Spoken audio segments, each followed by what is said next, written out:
Okay, today is October 19, year 2024. It's been a long time for not flying. At least today, they are now trimming our flying field. Okay. Wow. Uy, saan pala to? Kala ko. Saan pala yan? Kala ko yung yung Goose Sky. Oh, duplicate copy oh.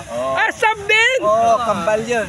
Duplicate copy. Ito yung ultimate dream ko eh. Siguro hintay pa ako lang 5 years. Magiging less than half the price na lang yan. Kasi bebenta na lang ng mura yan. No. Di ba? Ito, customize. Tooth Cure. Galing. Tooth I Cure. I cure the tooth. Puro mga sub boys dito. Oh. Gilbert, puro mga sub. Yan yung dream helicopter ko eh. Pero mga 5 years, meron na ako yan. Siguro mga 5 years, less than half the price na lang yan. Kasi sila bibili ng bago eh. Yung luma, diba? Oh, bago to. Raptor.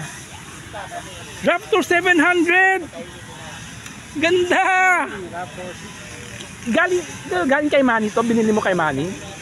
Ang dami niyang pyesa ni Manny, no? Oo, marami to. Ganda nito, 700 size. 90. Ah, 90.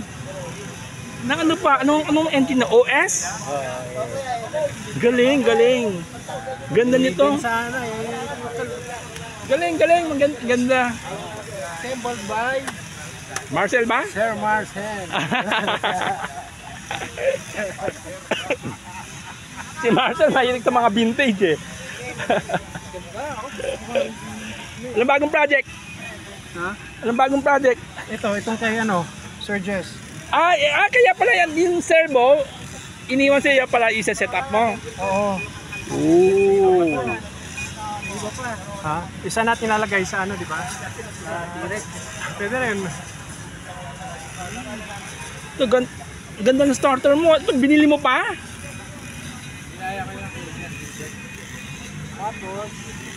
Okay.